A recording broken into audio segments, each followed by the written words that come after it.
So there are two kinds of different types of commitment in marriage.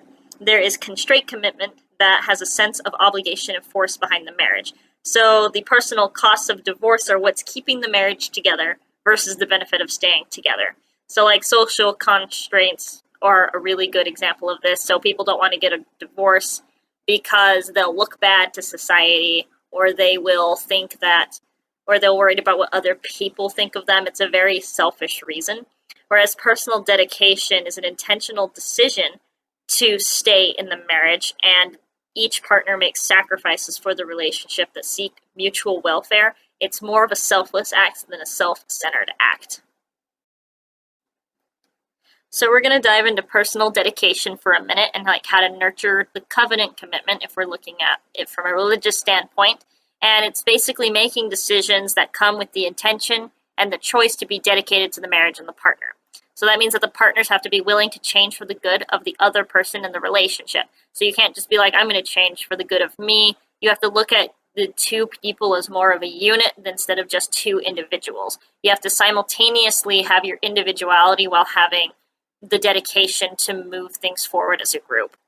And this means that it can look like the ability to move beyond impatience and stubborn attitudes and just change negative cycles that you might be in as well, so that way you can better your relationship.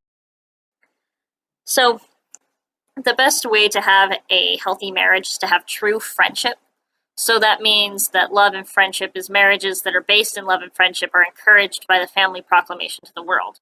When Christ came back to the earth and actually, came and taught people, love thy neighbor was enhanced to be the pure love of Christ. So that way it was no longer just love thy neighbor as, thyself.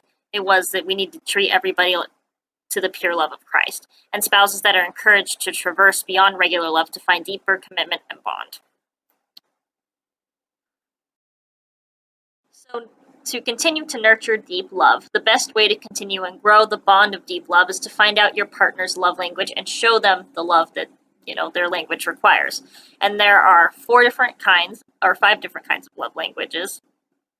And that is quality time, physical touch, acts of service, gifts, and words of affirmation.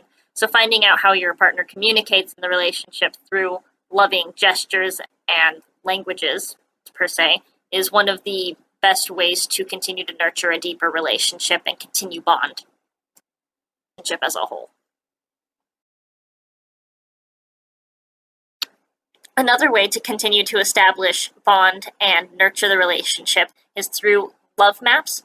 Gottman suggested that couples build a notebook of the partner's fears, ambitions, love language, dislikes, and worries, and it will help create vulnerability in the relationship. And that is something that is essential for the relationship to continue.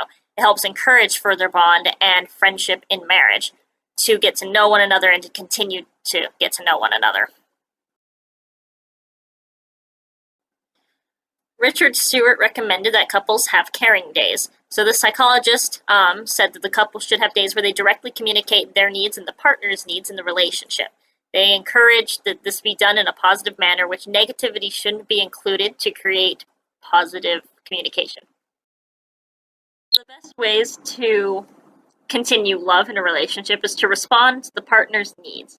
And there are many ways to do this. One is to respond to a partner's bid for attention by offering affection or validation. To try and do everyday activities together, like opening the mail or going grocery shopping. Having a conversation that focuses on reducing stress. This includes listening to one another and telling about the ups and downs of the day. And then just doing something special every day to communicate love and appreciation. And with that last slide, we will be ending episode number 1 of my Family Proclamation presentation.